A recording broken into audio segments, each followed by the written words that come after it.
இறக்க போறாருன்னு அவருக்கு முன்னமே தெரிஞ்சதுனால செப்டம்பர் மாதம் 31ஆம் தேதி சத்தியமூர்த்தி பவனோட பொறுப்பாளர் வழியப்பாவை வீட்டுக்கு கூப்பிடுறார். அவர்கிட்ட சத்தியமூர்த்தி பவனில் 10 லட்சம் தொண்டர்கள் பணம் கரெக்டாக இருக்கான்னு கேட்க வள்ளியப்பா தலையாட்டுறார். உடனே கொண்டு போய் அதை பேங்க் அக்கௌண்ட்டில் கட்டிடுங்க அப்படின்னு வள்ளியப்பா கிட்ட சொல்ல, வள்ளியப்பா ஐயா கொஞ்ச நாள் பார்த்துக்கலாமேன்னு சொல்ல, காமராஜர் ஐயா மறுத்து உடனே கொண்டு போய் பேங்க்கில் கட்டுன்னு சொல்கிறார்.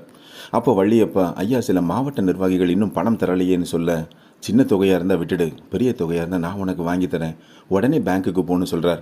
வள்ளியப்பா வேறு வழி இல்லாமல் பேங்க்குக்கு 10 லட்சம் பணத்தை கொண்டு போக மேனேஜர் திருப்பி எண்ணும்போது 3 தடவை 4 தடவை எண்ணும் போதும் 100 ரூபாய் குறைவாக இருக்கிறத உணர்ந்து காமராஜர் ஐயாவுக்கு ஃபோன் பண்ணி ஐயா 100 ரூபா கம்மியாக இருக்குன்னு சொல்ல, காமராஜர் ஐயா இதோ கொடுத்து விடுறேன்னு சொல்கிறாங்க. ஆனால் பேங்க் மேனேஜர் இல்லையா நானே போட்டுடுறேன்னு போட்டு அதை கட்டி பேங்க் அக்கௌண்ட்டில் குறித்து காமராஜர் ஐயா கிட்ட கொடுத்து அனுப்புகிறாங்க.